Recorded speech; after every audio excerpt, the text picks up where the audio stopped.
Para pendengar yang berbahagia, ada hal yang juga perlu diingat ya. Jadi di Sumpah Pemuda itu ada 4 orang dari Purworejo. 4 orang di Purworejo. Ada 4 orang dari. Yang pertama ada yang mengucapkan Sumpah Pemuda itu pemuda atau pemudi ya? Itu Pertanyaan menarik itu. Jadi yang mengucapkan itu adalah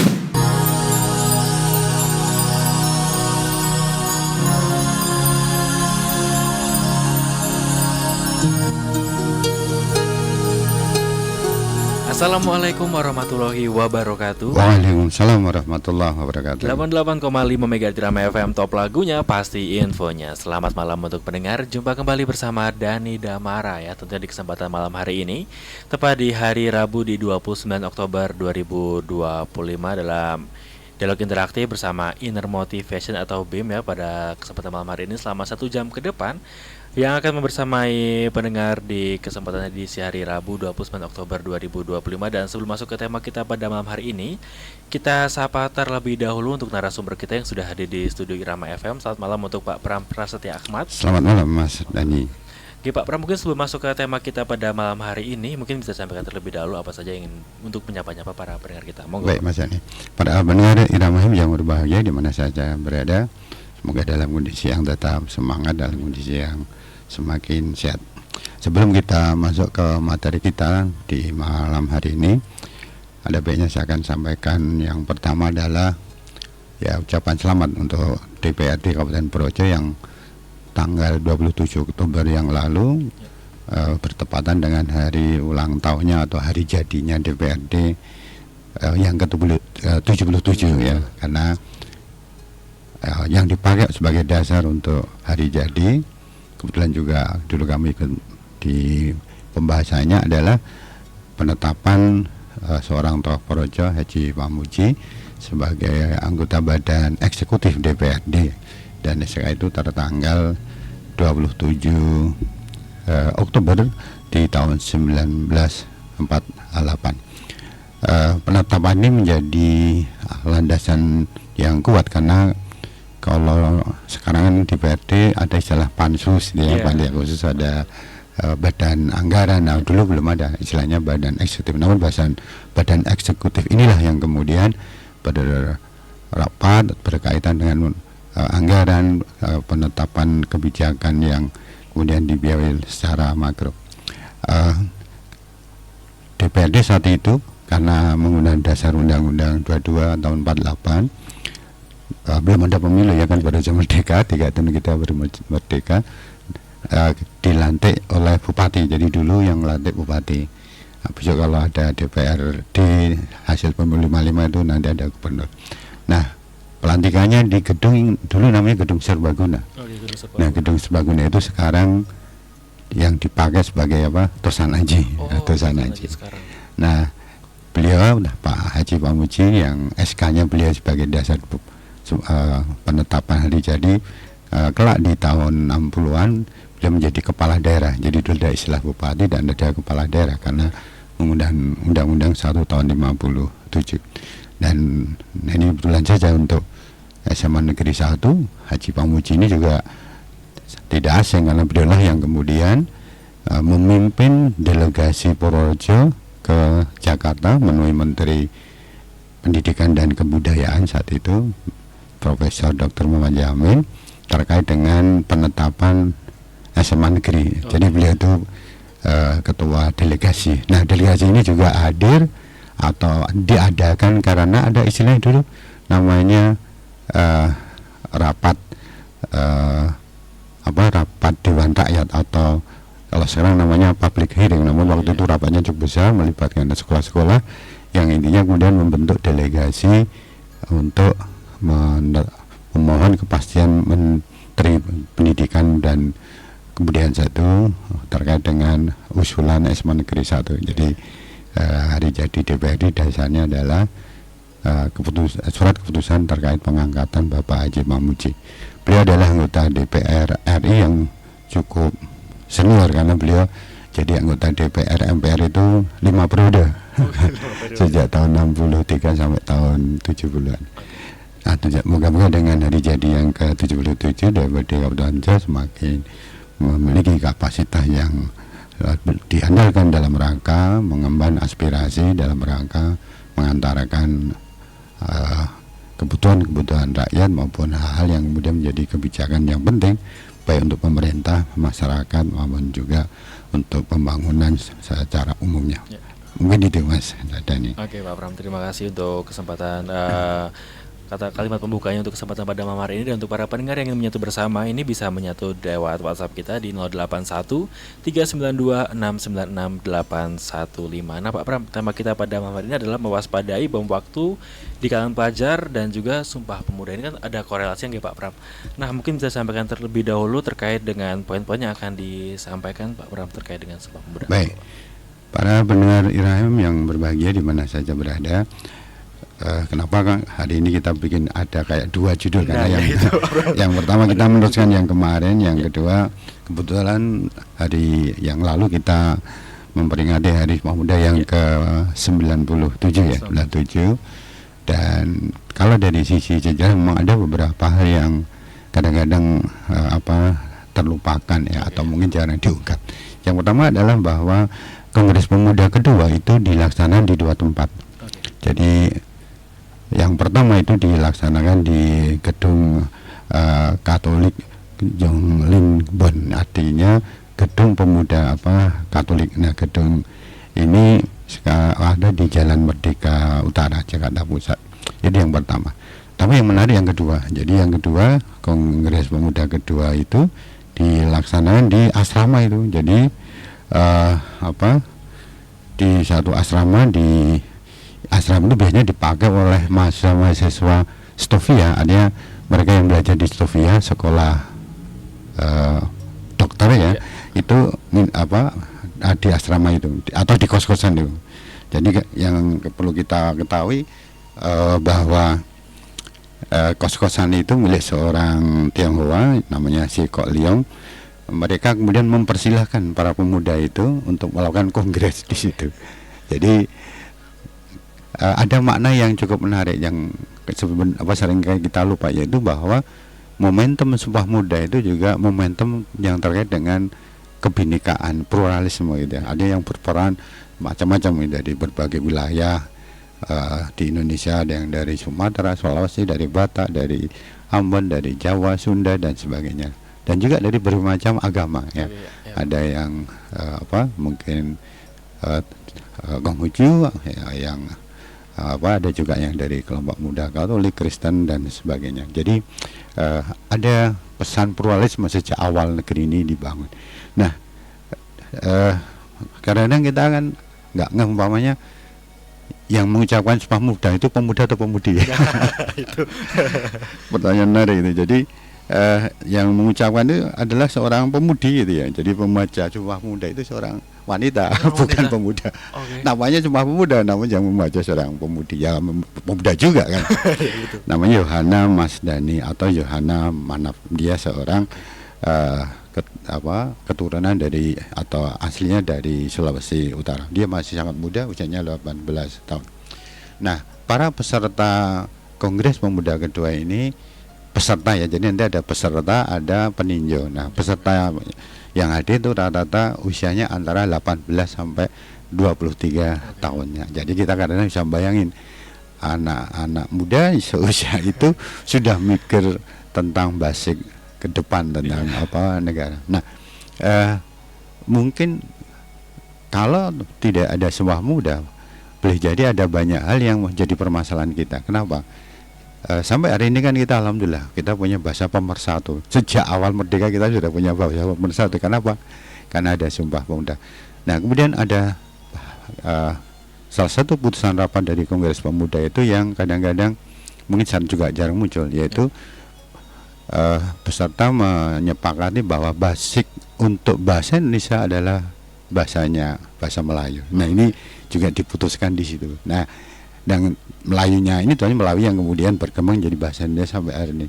Dan alhamdulillahnya kan sekarang bahasa Indonesia luar biasa kan, menjadi tren di banyak wilayah, tidak hanya Indonesia saja ya, bahkan di Afrika karena tentara kita ikut di pasukan PBB ya banyak yang bahasa Indonesia, bahkan negara tetangga kita juga mulai repot karena ternyata kaum muda mereka kan banyak belajar bahasanya. Dan yang jelas di PBB kita sudah jadi bahasa resmi di PBB termasuk di UNESCO ya. Jadi kalau kita di lembaga internasional di PBB di UNESCO itu bahasa Indonesia itu sudah menjadi bahasa resminya. Ada juga yang kadang-kadang kita lupa di kongres itu. Jadi kongres itu kalau tidak keliru jumlah peserta sekitar 70 lebih 76-an sekian. Yang putri itu sekitar 10 orang. Ya, sekitar 10 orang.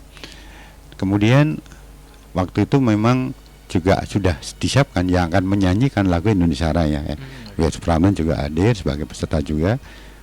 Beliau menyiapkan biolanya, namun karena pemerintah Belanda atau tentara Belanda itu melarang, hanya tidak jadi. Nah, yang siap untuk menyanyikan adalah juga pemudi juga. Yaitu namanya Doli Salim. Beliau putra dari seorang tokoh terkenal, Haji Agus Salim. Nah, kelak beliau Haji ini jadi Menteri Luar Negeri pertama. Para pendengar yang berbahagia, ada hal yang juga perlu diingat ya. Jadi di Sumpah Pemuda itu ada 4 orang dari Purworejo. 4 orang di Purworejo. Ada 4 orang. Yang pertama adalah W.R. Supratman, jelas kita sudah paham. Yang kedua adalah Mr. Kasman Singadimeja. Nah, itu juga hadir di acara itu.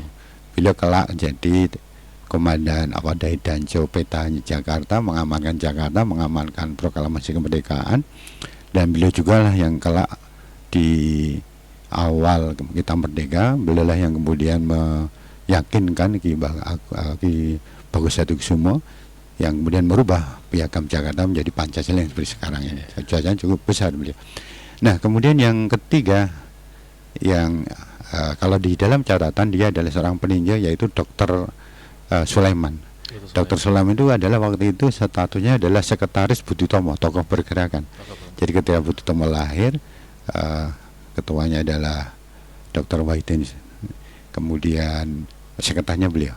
Nah, makamnya beliau ada di Bulus, di dekat makam Bupati pertama Purworejo. Dan di dalam perjalanan beliau ini adalah seorang doktor pertama se-Indonesia. Dokter. Jadi dia dokter namun juga jadi dokter. Karena setelah tahun 30-an atau setelah Sumpah Pemuda, beliau kemudian tidak ada aktif lagi di kegiatan pergerakan. Beliau kemudian meneruskan pendidikannya di Leiden dan beliau jadi doktor. Ya, doktornya itu tahun 36. Jadi waktu itu belum ada sih dokter. Jadi dokter pertama ya, Pak. Jadi kalau dalam catatan kita, dokter pertama ya Jogonegoro orang Purworejo, doktor se-Indonesia. Kalau dalam catatan saya adalah yaitu tadi dokter Sulaiman. Nah, para pendengar yang saya hormati, bahwa amanat dari Sumpah Pemuda ini memang jadi sesuatu yang luar biasa. Hanya saja yang harus kita ketahui, di antara semangat yang waktu itu juga sangat kuat adalah ya, meskipun waktu itu belum disepakati secara formal, yaitu sebenarnya mereka sudah juga bersepakat bahwa lagu masa depan Indonesia, lagu kalau kita jadi negara itu ya lagu Indonesia Raya itu. Nah, inilah yang kemudian menjadikan, kalau kita lihat di dalam catatan, seusia Sumpah Pemuda tahun 28 itu, maka sebenarnya pemerintah Belanda saat itu kemudian lebih sensitif terhadap kegiatan-kegiatan pergerakan ya. Jadi yang tadinya mereka memberikan dalam tanda petik ya semacam kelonggaran karena politik etis, namun karena perkembangan kondisi politis saat itu mereka lebih ketat, sehingga kegiatan-kegiatan politis sangat dibatasi. Nah, karena kegiatan sangat dibatasi, tentu saja pembinaan nasionalisme tidak bisa dilakukan ya, karena partai politik dalam dalam pengawasan yang kuat. Nah, antara tahun 28 sampai tahun 45 sebenarnya, atau tahun 42 ya ketika Jepang datang, maka salah satu yang berperan besar yang kemudian membangun semangat nasionalisme adalah edukasi atau sosialisasi dari W.R. Supratman, yaitu sosialisasi tentang lagu Indonesia Raya. Nah, itu beliau lakukan luar biasa, sehingga kalau saya melihat dari beberapa catatan, salah satu jasa besar beliau adalah menjadikan hari-hari beliau itu adalah untuk mengedukasi lagu itu di berbagai kalangan. Nah, salah satu yang kemudian beliau sangat banyak punya kesempatan yaitu mengedukasi di kelompok-kelompok kepanduan Indonesia saat itu. Jadi para panduan rata-rata pemuda kan. Nah, penanaman melalui lagu Indonesia saat itu ya, waktu itu belum lagu kebangsaan, itu menurut saya sangat efektif, sehingga kesadaran nasionalisme semakin kuat. Dan ketika kita merdeka, maka tidak ada satu wilayah pun di Indonesia yang ingin kembali ke bentuk kerajaan. Jadi mereka sudah paham bahwa kedaulatan tidak lagi di tangan raja, namun di tangan rakyat. Dan itu ya memang banyak faktornya ya, faktor sejarah ada, faktor perang Jawa ada, namun yang tidak kalah pentingnya adalah semangat Sumpah Pemuda yang diantaranya kemudian kesepakatan terhadap bahasa Indonesia dan bersepakat untuk istilahnya mengedukasi lagu yang kemudian jadi lagu kebangsaan, yaitu lagu Indonesia Raya ciptaan W.R. Supratman. Nah, masih ada yang keempat yang belum saya sampaikan, yaitu orang keempat yang ikut di hadir itu dari Projo, namanya Dr. Gumbrek. Jadi Gumbrek itu kalau dalam bahasa Jawa itu salah satu nama wuku di dalam kalender Jawa. Nah, beliau juga hadir di tempat itu. Beliau adalah cucu dari Bupati pertama Cokonegoro pertama. Dia cucunya. Hanya saja kemudian ketika meniti karir beliau itu kemudian di Banyumas, dan makamnya pun di daerah Banyumas. Nah, inilah 4 tokoh, dan pastilah dengan 4 tokoh itu mengingatkan kita bahwa kita ini juga harus bangga karena kita punya putra-putra terbaik yang ikut mewarnai momentum-momentum sejarah nasional. Nah, itu yang terkait dengan Sumpah Pemuda. Oke, terima kasih Pak Pram terkait dengan Sumpah Pemuda. Saya juga baru tahu gitu bahwasanya ada 4 pemuda dari Purworejo yang ikut hadir di Sumpah Pemuda ini, Pak Pram. Gitu. Dan yang mengucapkan bukan pemuda, tapi pemudi. Itu juga sama satu informasi baru itu, Pak Pram. Ya, terkait dengan tema kita ya, ini adalah mewaspadai bom waktu di kalangan pelajar yang minggu kemarin sudah dibahas nih Pak Pram. Mungkin untuk flashback sedikit nih Pak Pram terkait dengan pengertian bom waktu apa, monggo Pak Pram. Para pendengar Irahim yang berbahagia, mungkin flashback dari materi yang lalu bahwa saya mengangkat judul mewaspadai bom waktu untuk kalangan pelajar. Pengertian bom waktu adalah sikap atau perilaku negatif yang dibiarkan terbina dan secara terus-menerus sehingga memiliki akumulasi atau tumpukan yang memberikan dampak negatif di kelak kemudian hari. Jadi bom waktu di sini itu bukan bentuknya barang, namun sikap-sikap negatif yang itu dibiarkan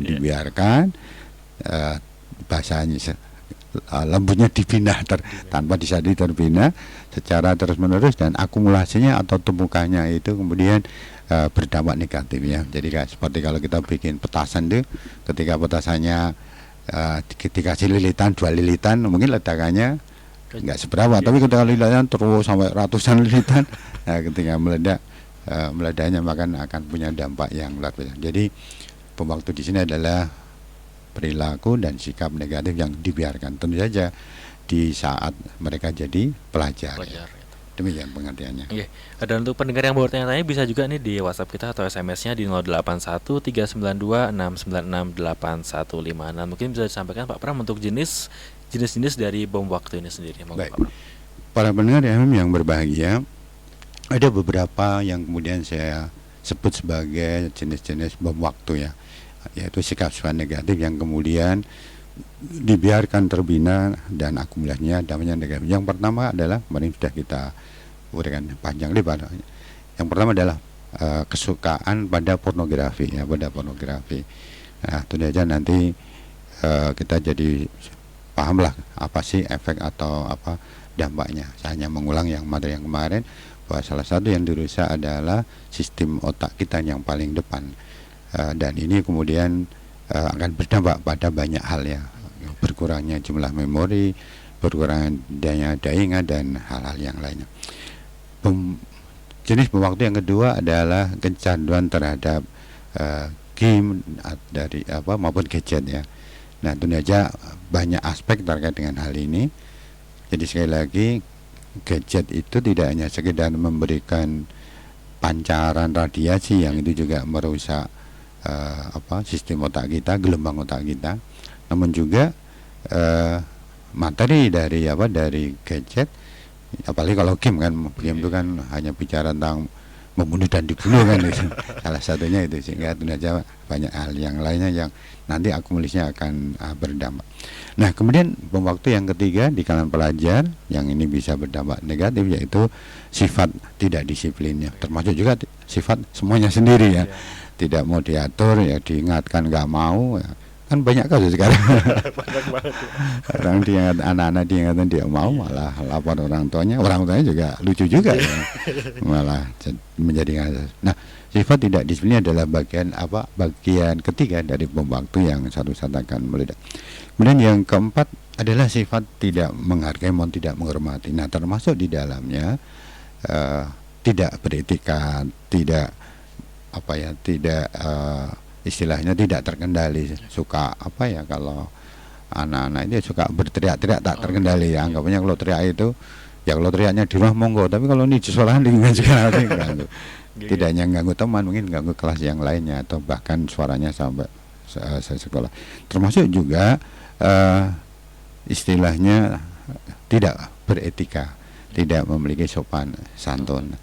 Nah, kalau di kemarin Pak Fad bercerita kalau di dalam istilahnya dunia pesantren, ilmu itu nomor 2 setelah adab. Ya, jadi adab itu harus utama. Nah, itu bom waktu yang keempat. Nah, bom waktu yang kelima adalah sifat malas atau sifat enggan bekerja keras, enggan berusaha, dan tentu saja ada banyak dampaknya. Kemarin kita sudah bahas.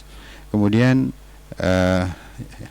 bom waktu yang keenam adalah enggan berkomunikasi, atau istilahnya suka mengurung, suka eksklusif gitu ya, menutup diri. Nah, ini semuanya jadi bom waktu. Jadi orang-orang yang pendiam itu ya perlu evaluasi diri ya, karena sifat pendiam itu akhirnya juga akan ada dampaknya. Nah, itu beberapa jenis ya, jadi perilaku negatif yang masuk kategori bom waktu. Oke, dan bentuk-bentuk ledakan dari bom waktu ini sendiri gimana sih Pak Pram, dan apa saja? Monggo Pak Pram. Baik ya Pak. Ya, ini istilah kami ya, jadi bom itu artinya meledak gitu. Betul. Ya. Nah, ledakan itu seperti apa? Para pendengar yang berbahagia, ada beberapa bentuk ledakan dari bom waktu. Artinya ada kondisi-kondisi yang akhirnya muncul, dan itu tentu saja bentuk yang negatif dari dampak tadi. Dampak kita menyiapkan bom kita sendiri. Yang pertama adalah ledakannya adalah menjadi troublemaker di lingkungannya. Jadi dia jadi sumber masalah gitu ya, bisa sumber masalah di ya, kalau pelajar mungkin ya jadi sumber masalahnya di kelas, di sekolah. Kalau mungkin di keluarga jadi sumber masalah di dalam keluarga. Kalau kelak nanti dia bekerja, dia mungkin jadi sumber masalah di tempat kerja. Atau yang paling repot lagi, dia menjadi sumber masalah untuk pasangannya, untuk anaknya dan sebagainya. Nah, tentu saja kan sangat negatif gitu kan. Kenapa ini menjadi sumber masalah? Biasanya dari macam-macam bom waktu tadi, salah satu akumulasinya adalah tidak adanya perkembangan kedewasaan. Ya. Ketika seseorang berkembang dengan jiwa yang tidak dewasa, dia tetap kekanak-kanakan, sifatnya temperamental, reaksional, maka dia tidak pernah mau belajar dari perjalanan hidup ya. Jadi karena dia tidak mau ngambil hikmah dari perjalanan, ya kadang-kadang kemudian ada perilaku yang istilah saya meledak, yaitu dengan troublemaker di mana saja. Nah, itu ledakan yang yang pertama, ledakan yang utama. Dan ini sudah mulai marah itu kan. Kisah-kisah pelajar, kisah-kisah di sekolah, wah itu udah mulai banyak. Nah, kemudian bentuk ledakan berikutnya adalah, kalau dalam bahasa psikologinya adalah sifat paranoid, yaitu kebiasaan untuk menyakiti orang lain ya. Menyakiti orang lain itu macam-macam ya, tidak kemudian ngambil belati melukai orang, tidak hanya itu. Ya kan, kemudian istilahnya menggunakan knalpot brong, itu kan menyakiti orang yang lewat, menyakiti lingkungan itu ya. Saya pernah dulu ada satu panti asuhan, tapi itu panti ODGJ dia itu kalau ada suara apa motor yang knalpotnya brong itu, pasiennya kan jadi bangun. Semalam sampai pagi nggak tidur. Jadi dia harus nunggu pasien tadi. Lalu dia waktu dia pernah protes ke bupati, Mbok, kalau bisa penanganan knalpot brong itu serius itu kan, karena gangguannya juga banyak. Tapi ya nggak tahu ini kurang penanganannya atau memang peminatnya brong itu banyak. Karena penanganan yang nampak adalah masang spanduk kenapa brong dilarang. Betul, Pak. Tapi ya itu bukan menyelesaikan masalah menurut saya. Nah, kebiasaan menyakiti orang lain itu muncul karena apa? Dia sudah berubah. Karena dia ketika katakanlah dia tidak disiplin semuanya sendiri. Jadi dia tidak punya standar norma. Dia kemudian istilahnya sudah kecanduan game kan tadi sifatnya kan maunya melukai. Artinya ketika dia melukai orang lain, menyakiti orang lain, baik dengan bullying, baik itu dengan kata-kata, baik kata-kata itu langsung atau di medsos, dia nggak merasa menyakiti ya. Dia mau merasa ketika ternyata itu keliru. Tiba-tiba minta maaf meskipun ya belum tentu minta maafnya dari dalam. Nah, sifat menyakiti ini juga istilahnya muncul karena tadi passion rasa nyamannya itu berbeda dengan orang-orang normal gitu ya. Jadi ada juga orang yang dia merasa senang, merasa punya passion ketika bisa mojok-mojokin orang, ya kan? Ada juga yang dia merasa senang atau bangga ketika bisa membuat orang merasa nestapa dan sebagainya. Ada kan? Ada Pak. Nah, itu adalah bentuk ledakan. Dan tentu saja perilaku yang seperti ini pasti ada bumerangnya kan, karena nanti pasti juga berhadapan dengan banyak aspek, aspek hukum, aspek sanksi sosial. Dan lebih dari itu adalah merusak. Jadi merusak diri. Karena perilaku menyakiti orang lain itu sebenarnya sama dengan istilah menyakiti diri sendiri ya. Nah, jadi ledakannya seperti itu. Makanya kan, mohon maaf, kadang-kadang nggak habis pikir kan ketika ada seseorang yang kemudian mutilasi kan itu, seseorang yang kemudian ya orang hanya mengatakan ini dia punya kebiasaan bawa gunting ya, anak kecil, anak SD, kemudian bunuh temannya dan sebagainya. Nah, kalau kita hanya melihat segmen saja, kita tidak ngerti akar permasalahannya. Tapi kalau saya mencoba mencermati dari sekian banyak kasus, jadi ada awal-awal yang kemudian menjadikan ada akumulasi atau istilahnya perilaku negatif yang kelak jadi baun waktu. Makanya kadang-kadang orang-orang yang sudah punya sifat paranoid, logikanya beda dengan kita. Ya, katakanlah dia, mohon maaf ya, menyakiti pasangannya, kejam dengan anaknya, itu ya nggak merasa kan, karena sifat menyakiti sudah mewarnai mindsetting dia. Jadi kayak normal gitu aja nggak Pak? Sudah tidak seperti yang standar. Jadi chipnya harus diganti gitu ya. Nah itu, jadi perilaku paranoid atau menyakiti orang lain itu termasuk bom waktu. Nah kemudian yang ketiga adalah putus asa atau kemudian cari jalan pintas ya. Kasus-kasus ya mohon maaf seperti kasus bunuh diri dan sebagainya, itu kan salah satu dampak atau puncak dari ketika orang jadi mudah putus asa. Ketika orang kemudian mengambil perilaku atau sikap putus asa, jalan pintas, sifat menyerah, itu ya diawali dari sifat-sifat yang tadi kan. Ketika dia jadi tipenya adalah tipe malas, tidak disiplin, tidak menghargai orang lain. Nah, tentu saja dia tidak punya semacam benchmarking atau pembanding sesuatu yang lebih baik dari dirinya. Sehingga kalau dia merasa kondisi sangat tidak nyaman, ya dia tidak akan mengerti bahwa mestinya ada solusi, ada alternatif. Tapi itu karena dia sudah punya tadi ya, ngumpulin sikap negatif, ya akhirnya taunya ya sudah harus mengakhiri dan sebagainya. Nah, dalam konteks yang lebih rendah ya, katakanlah istilahnya keadaan lebih rendah, itu adalah orang-orang yang dengan mudahnya atau dia bosanan di dalam bekerja ya, di sini nggak kerasan, di situ nggak kerasan, gitu kan. Nah itu kan tipe-tipe orang yang ya istilahnya ketika dia bekerja dia menggunakan polanya sendiri ya. Kadang kalau kita bekerja kan kita harus sesuai dengan tempat kerja itu kan. Ya, betul. Kecuali kalau kita punya punya usaha sendiri silahkan. Tapi setiap orang yang bekerja di apapun, entah itu bentuknya corporate, itu institusi pemerintah, lembaga, maka tentu saja itu ada yang namanya aturan yang harus ditaati. Nah, ada juga tipe orang-orang yang istilahnya putus asa dan cari di jalan pintas adalah karena dia tidak terbiasa untuk istilahnya mengembangkan ketekunan ya. Orang-orang yang tekun, orang-orang yang gigih itu kan dia pasti akan paham ada solusi dari masalahnya dia, karena dia melihat bahwa mungkin dengan sifat malasnya, sifat istilahnya tidak mau berprestasi, itu menjadikan bahwa masalah itu sesuatu yang besar. Dirinya nggak ada, kalau dirinya ya sudah dihilangkan sekalian, hilangkan sekalian. Nah, sifat putus asa ini akan berbahaya juga ketika orang-orang yang punya sifat seperti ini bekerja dalam tim itu kan, dalam kelompok itu. Kadang kalau dalam kelompok kalau ada satu yang istilahnya kendor, ada satu yang kemudian mutungan, kan merusak semuanya kan, ya semuanya.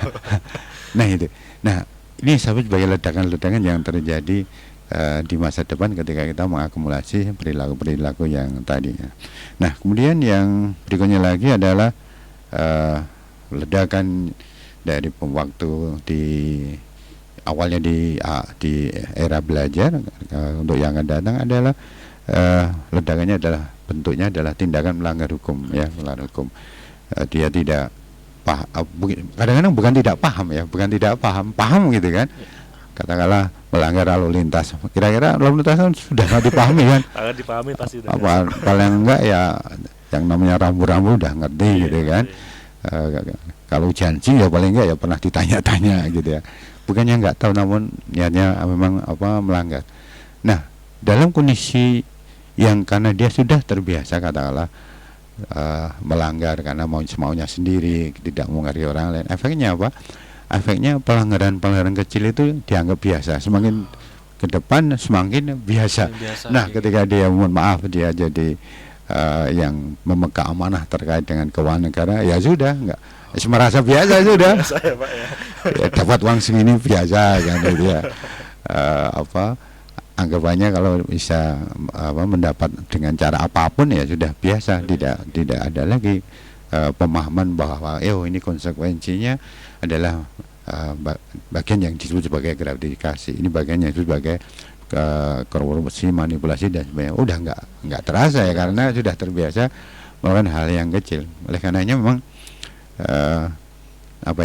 yang namanya pemwaktu dalam konteks tindakan melanggar hukum ini memang sekali tetap berawal itu yang ya sejak dini sudah ada kondisinya gitu. Maka ada istilah di lalu lintas itu bahwa kecelakaan itu biasanya terjadi karena diawali dengan pelanggaran lalu lintas lainnya gitu ya. Pelanggaran terkait dengan terkait dengan kecepatan, pelanggaran terkait dengan traffic light dan sebagainya, dan jadilah kecelakaan.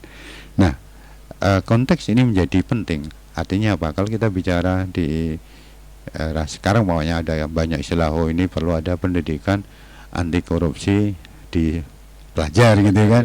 Sebenarnya tidak hanya sekedar ini loh Undang-Undang 31 terkait dengan korupsi, tidak hanya itu.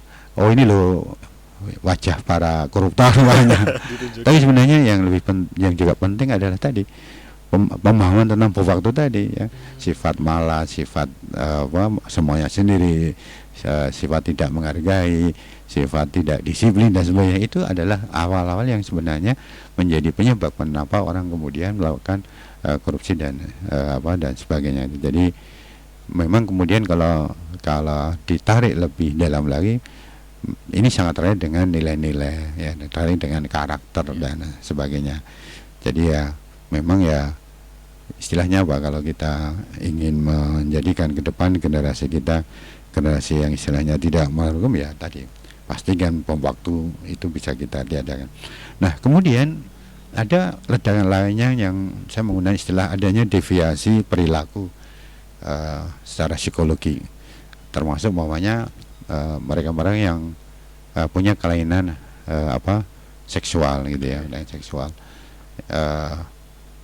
macam-macam lah. Jadi kalau faktor awalnya adalah macam-macam juga ya. Faktor awalnya mulai dari mungkin pornografi gitu kan.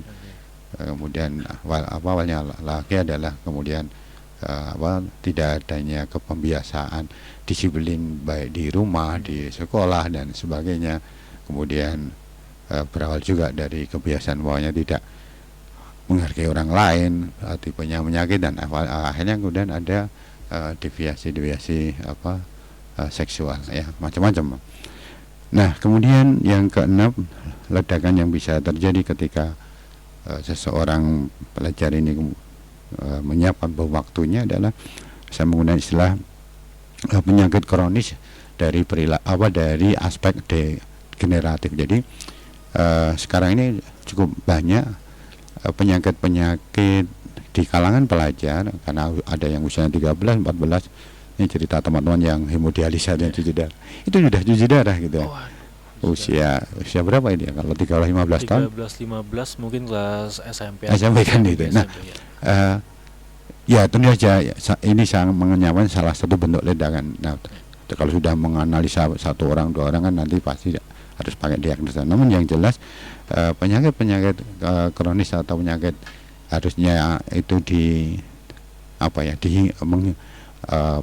menjadi pengingatnya orang-orang yang misalnya sudah lancar, kok kemudian ternyata di level remaja kan ada banyak faktor. Nah, salah satu faktor yang kadang-kadang perlu kita cermati adalah diantaranya umpamanya perilaku semuanya sendiri ya.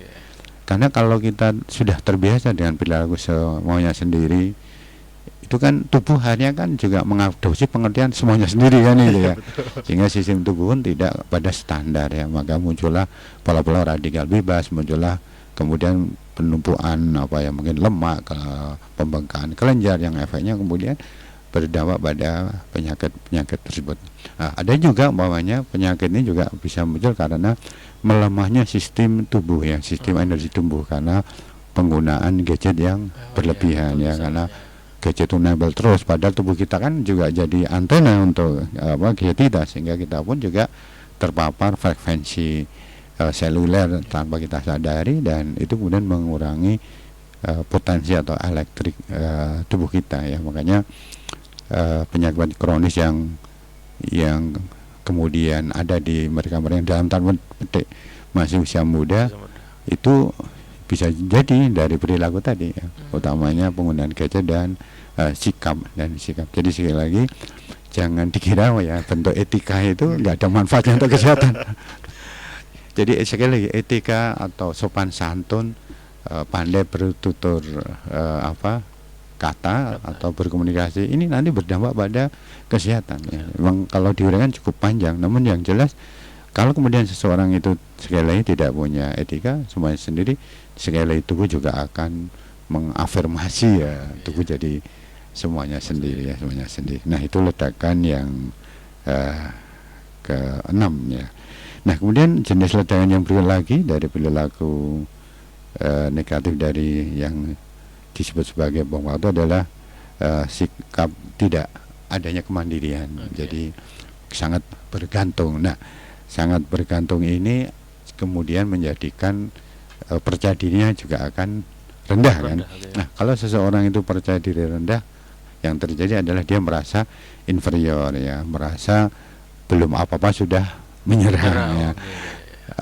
Sehingga dia menjadi tipe orang yang tidak mau menghadapi tantangan, atau dia terbiasa untuk lari dari masalah gitu. Nah, pada dalam perjalanan kehidupan, baik itu di tempat kerja kelak, di dalam keluarga, yang namanya tantangan masalah kan mesti ada kan. Nah, ketika dia sudah melatih dirinya dengan lari dari masalah, jadi kayak apa kan itu ya. Jadi kayak apa. Makanya ledakan yang yang jadi dia tidak mandiri karena dia tidak terbiasa menghadapi masalah, dampaknya adalah tentu saja jadi banyak istilahnya kegagalan ya. Ketika orang tidak ada kemandirian, pasti dia akan menghadapi banyak kegagalan baik di dalam kehidupannya maupun di dalam karirnya. Jadi kemandirian atau percaya diri ini sangat jadi bekal yang sangat penting. Nah, kemudian masih ledakan jenis berikutnya lagi adalah mudah dipengaruhi ya. Oke. Jadi kalau orang sudah istilahnya tidak punya basic prinsip terkait dengan tata krama, etika, dia tidak bisa mengendalikan dirinya sendiri, tidak, karena dia tidak disiplin dan sebagainya, atau dia juga enggan berkomunikasi ya, suka mengurung diri, ya otomatis dalam kondisi tertentu dia mudah untuk dipengaruhi. Nah, kalau orang mudah dipengaruhi ya jadi apa? Sasaran tindak kejahatan kan itu kan. Karena beberapa kasus terkait dengan kejahatan yang mengatasnamakan hipno itu biasanya terjadi di tempat-tempat di mana orang dalam tanda petik itu menghadapi masalah ya, yaitu di di pengadilan agama atau di pengadilan umum atau di rumah sakit ya. Di tempat itu kan banyak orang yang bengong, orang yang nah itu mudah untuk dipengaruhi oleh pola kejahatan yang kemudian menggunakan istilahnya hipnosis, dihipno padahal ya bukan hipno, itu hanya mengatasnamakan. Nah, karena tipe orang mudah dipengaruhi itu akhirnya menjadi sasaran ya tentu saja kan banyak menjadikan seorang jadi sangat dirugikan ya, karena kemudian dia untuk dipengaruhi. Nah, kemudian yang terakhir, ledakan yang terakhir yang juga perlu kita pahami, yaitu tidak bisa jadi teladan di keluarga ya. Jadi ketika seseorang tidak jadi kebanggaan keluarga, seseorang itu tidak jadi bagian yang bisa dijadikan contoh kan, kayak pasti antar asing kan.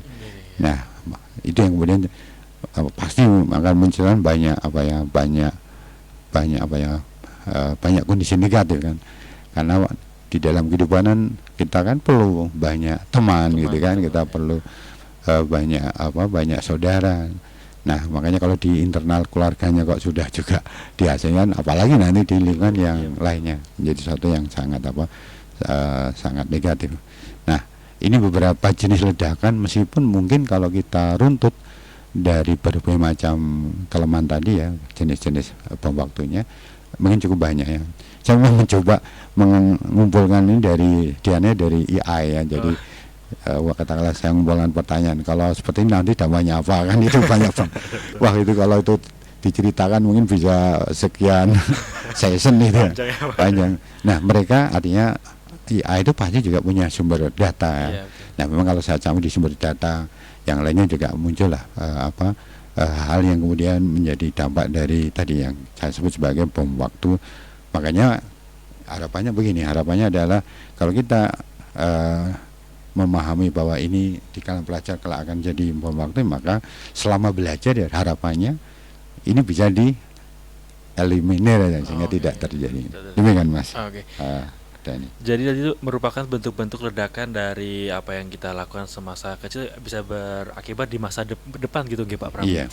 Nah, untuk upaya untuk mencegah ledakan bom waktu sendiri seperti apa sih Pak Pram? Baik. Para pendengar yang berbahagia, ada beberapa hal yang bisa dicegah. Saya menggunakan juga, maka kalau pihak-pihak ini tidak melangkah, maka bom waktu juga akan terjadi gitu ya. Yang pertama adalah keluarga. Jadi sebaiknya yang namanya keluarga itu harus punya kesepakatan, utamanya ayah bunda, terkait dengan mendidik anak. Jadi harus punya visi yang sama. Jangan sampai visinya nggak sama. Sang ayah mengarah ke utara, sang ibu ke selatan ya. Itu pasti harus satu visi. Kemudian yang kedua adalah perilaku yang harus dicegah, diantaranya adalah jangan memanjakan ya. Jadi mendidik itu bukan berarti memanjakan, bukan berarti mencukupi semua kebutuhan ya, tapi kemudian selektif. Memberikan pada anak bukan memberi keinginannya, namun memberi kebutuhannya. Nah, ini memang harus disepakati. Jangan sampai ya mohon maaf si anak dekat dengan ibu, akhirnya ibu mencukupi semuanya atau sebaliknya dan sebagainya. Jadi salah satu yang kemudian harus hal yang harus dipakai adalah tadi hindari untuk kemudian memanjakan. Nah, kemudian yang berikutnya lagi, di dalam keluarga perlu dibangun yang namanya budaya positif ya. Karena kalau di rumah tidak dibangun budaya yang positif, muncullah perilaku liar ya. Makanya harus disepakati. Jadi umpamanya kebiasaan kalau mau berangkat umpamanya cium tangan, mengucapkan salam, berpamitan, dan kemudian kalau pulang tidak sesuai dengan jam harus memberitahu hari ini harus apa saja, sehingga kemudian kalau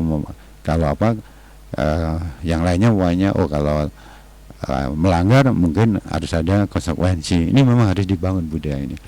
Jangan sampai tidak ada budaya di rumah, karena kalau sifat liar ini kalau tidak ada budaya maka muncullah sifat liar ya, termasuk umpamanya ketika katakanlah ini punya uang jajan gitu kan, kalau kemudian ada yang dilanggar umpamanya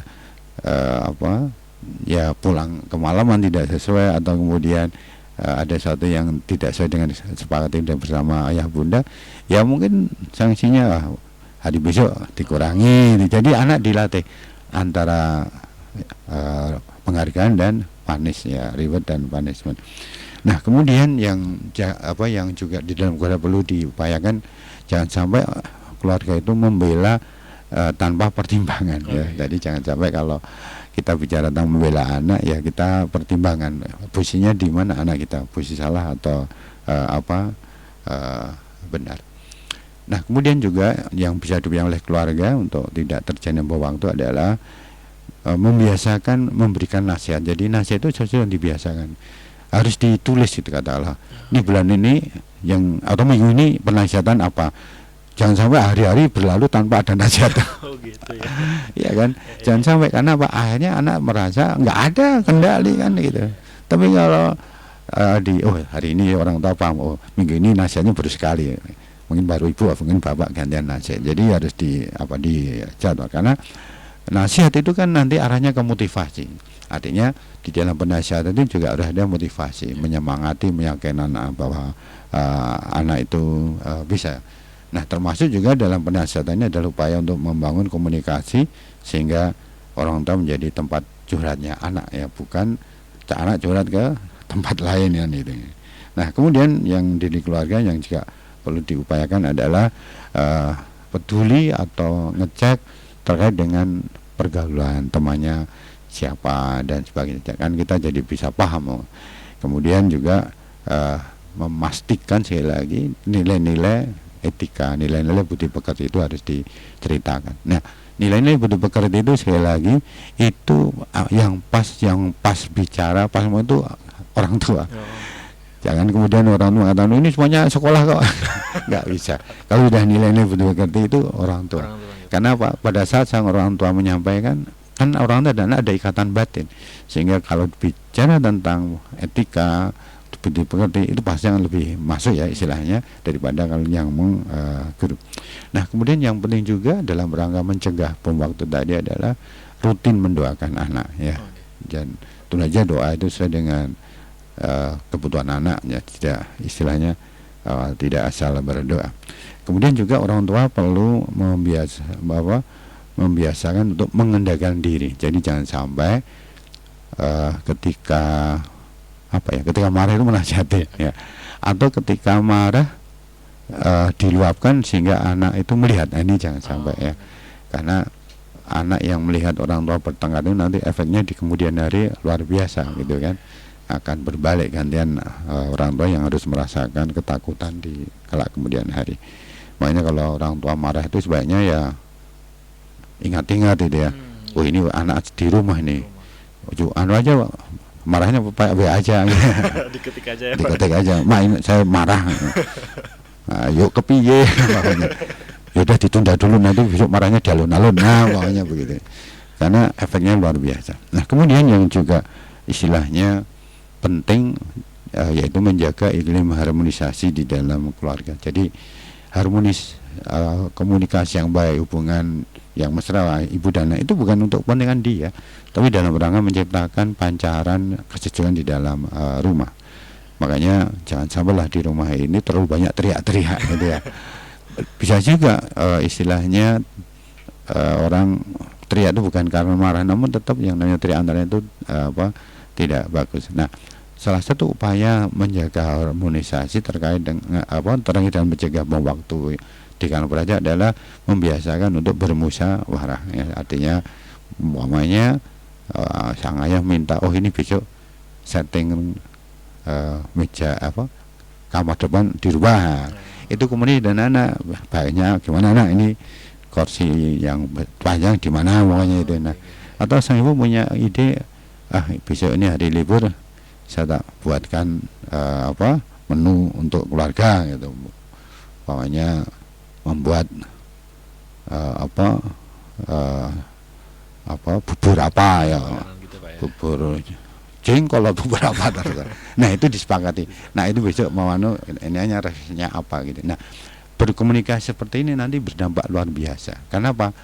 Tantangan pertumbuhan jiwa anak itu banyak sekali, sehingga kalau kemudian anak tidak dilatih untuk memiliki sistem yang harmonis, itu ya akan punya dampak tadi ya.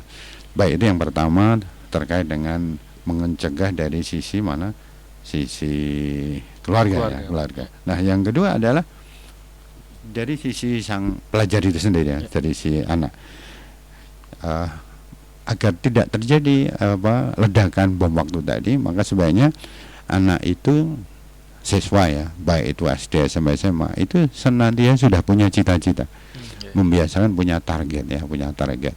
Katakanlah anak SD punya target, saya ingin besok di SMP ini ya, sampai sekian bawahnya gitu. Nah itu namanya dia punya cita-cita. Atau kemudian dia juga punya bayangan, kelak saya akan jadi seorang yang kayak apa itu. Nah target-target ini harus lebih rinci kalau sudah di level yang lebih tinggi ya. Kalau katakanlah level SMA, dia harusnya targetnya tidak hanya sekedar fakultasnya, namun dia sudah harusnya punya target sekian tahun ke depan, katakanlah berapa tahun saya adalah seorang yang apa gitu ya, kualitasnya seperti apa, saya punya apa, saya punya keahlian apa. Jadi harus punya target. Nah karena dengan adanya target, pelajar itu punya fokus ya, punya konsentrasi. Kalau fokus dan konsentrasinya kuat, maka dia tidak akan terbiasa atau dia tidak akan mudah dipengaruhi gitu kan. Dia akan bisa ngerti, oh ini sesuatu yang pas untuk saya atau tidak, karena apa, dia punya konsentrasi. Tapi kalau tidak ya mudah dipengaruhi gitu kan, temannya apa ya, ngalor ya ngalor, temannya tongkrong ikut tongkrong, temannya apa omong-omong di kafe ya ikut-ikutan, ketika temannya belajar malah tidur gitu. Repot jadinya. Nah kemudian yang juga harus disiapkan oleh seorang siswa adalah dia harus menyiapkan dirinya, mohon maaf ya, tidak hanya sekedar bisa belajar di sekolah ya, punya buku ini itu ya, tapi anak-anak itu harus menyiapkan kemampuan, skillnya terkait dengan cita-citanya. Jadi jangan sampai umpamanya menyiapkan cita-cita itu hanya sekedar dari pembelajaran di sekolah gitu kan. Katakanlah dia ingin jadi seorang sarjana di bidang keperawatan bawahnya itu, atau sarjana di bidang aerodinamik aerospace ya sudah, dia mungkin perlu banyak belajar di pustakaan kan, tokoh-tokoh yang bicara tentang antariksa Indonesia itu siapa dan sebagainya. Kalau dia kenal ingin terkait dengan keperawatan, dia mulai belajar dunia keperawatan itu seperti apa, jenis-jenis penyakit itu seperti apa. Artinya jangan sampai di masa belajar ya hanya semata-mata baca buku sekolah gitu. Nah itu yang saya maksudkan, dia harus paham, punya bekal terkait dengan cita-citanya, bukan sekedar lulus sekolahnya gitu ya. Nah kemudian yang juga dipahami bahwa selama belajar, selain kita membeli semacam hard skill gitu kan, tapi harus punya soft skill ya, soft skill. Soft ini terkait dengan kemampuan berkomunikasi, kemampuan berinteraksi, kemampuan punya kepekaan sosial, punya kemampuan untuk bekerja sama. Jadi sekali lagi, cita-cita itu tidak mungkin hanya semata-mata berbekal dari kelas ini, tapi juga hal lainnya. Istilahnya tidak hanya sekedar akademik, namun juga non akademik. Nah kemudian yang berikutnya lagi adalah dari sisi siswa adalah yaitu membiasakan untuk memiliki kesadaran tanggung jawab masa depan ya. Jadi jangan sampai tidak sadar dia harus punya tanggung jawab baik terhadap dirinya, pada orang tuanya, pada keluarganya kelak, atau juga pada wilayah atau daerahnya. Kemudian juga dari sisi siswa yang juga diupayakan biar tidak terjadi ledakan bom waktu negatif tadi, yaitu membangun kesadaran kepekaan sosial, jangan sampai dia tidak peduli. Nah, kemudian istilahnya perlu untuk seorang siswa ini perlu menyiapkan dirinya agar memiliki kecerdasan yang imbang antara intelektual quotient, emotional quotient, spiritual quotient, heart quotient dan sebagainya. Nah, itu dari sisi siswa. Nah, kemudian dari sisi guru, ini cukup banyak sebenarnya kalau dari sisi bisa dibahas tersendiri. Sebelum saya menyampaikan apa yang harus dilakukan oleh si guru, begini. Jadi mohon maaf, saya seringkali mengevaluasi begini. Salah satu hal yang lemah dari si guru yang kemudian pendidikan kita kurang sehingga ada dampak-dampak negatif, ya tentu saja semuanya tidak bisa disalahkan sang guru, adalah melemahnya pemahaman tentang filosofi mendidik ya. Jadi kalau kita menggunakan Undang-Undang Nomor 20 Tahun 2003 tentang Sisdiknas, di sana itu ada 3 aspek tujuan pendidikan nasional. Itu di pasal 3, yaitu terkait dengan kualitas spiritual dan akhlak, yaitu mengembangkan potensi peserta didik menjadi manusia yang beriman, bertakwa dan berakhlak. Kemudian yang ketiga adalah kemampuan dan keterampilan, yaitu membentuk manusia yang sehat, berilmu, cakap, kreatif, mandiri dan mampu menyelesaikan masalah. Kemudian yang ketiga adalah terkait dengan aspek kewarganegaraan, yaitu menjadi warga negara yang demokrasi, bertanggung jawab, serta berkontribusi pada kemajuan peradaban dan kesejahteraan. Nah, ini tujuan. Nah, tujuan ini bukan miliknya 1-2 guru kan.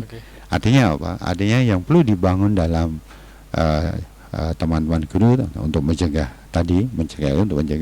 bom waktu negatif yang ada di dalam belajar adalah memahamkan bahwa dirinya itu tidak hanya sekedar guru yang mengajari tentang materi yang menjadi perannya dia gitu. Tidak, namun tujuan nasional itu menjadi perannya semua guru. Semua guru apapun itu. Karena apa? Itu kan memang tidak ada kan. Mamanya kita melihat dari aspek kewarganegaraan, menjadi warga negara yang demokratis itu kan banyak di perilaku. Menjadi warga negara yang bertanggung jawab. Bentuknya kayak apa? Itu kan banyak di hal-hal yang sifatnya bukan ada di KBM, kegiatan belajar mengajar. Jadi perlu semacam penguatan terhadap nilai-nilai filosofi mendidik ya, mendidik. Karena kalau ini istilahnya ada hal yang katakanlah ini ada anak yang punya perilaku negatif, lalu ini urusannya guru bidang BK namanya, atau ini urusan kesiswaan, itu sesuatu yang clear. Jadi pemahaman tentang filosofi mengajar sesuai dengan Sisdiknas ini harus ada di teman-teman guru, karena inilah yang kelak akan membantu mencegah bom waktu tadi. Nah, kemudian juga yang harus diupayakan adalah bahwa istilahnya kedekatan guru dan siswa menjadi harus dibangun. Artinya pastikan teman-teman guru ini jadilah bapak ibu guru ini jadi idola siswa. Nah, ketika jadi idola siswa ya gimana? Ya tidak mungkin lah kalau tanpa berinteraksi kan gitu kan. Artinya saatnya istirahat namanya. Ya sekali tempo kan tidak mesti di ruang guru gitu ya. Sekali tempo dekat dengan anak dan sebagainya, bercengkerama dengan anak dan sebagainya. Ketika ada kegiatan ekstra, ya meskipun mungkin dia tidak mengampu, namun dalam rangka menunjukkan empati, simpati, ya mungkin ikut nunggui atau ikut berkomunikasi dan sebagainya. Jadi jangan sampai teman-teman guru ini istilahnya tidak dekat ya. Jadi pastinya harus dekat dengan siswanya, utamanya terkait dengan penasihatan. Nah, kemudian yang ketiga adalah bahwa dalam rangka mencegah tadi bom waktu tadi adalah yaitu guru harus melakukan atau menyiapkan dirinya atau memposisikan dirinya harus jadi teladan. Nah, teladan itu tentu saja tidak harus jadi guru teladan ikut lomba, tidak.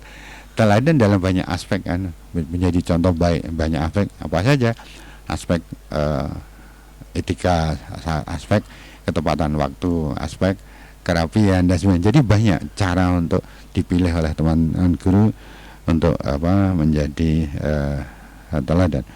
Nah,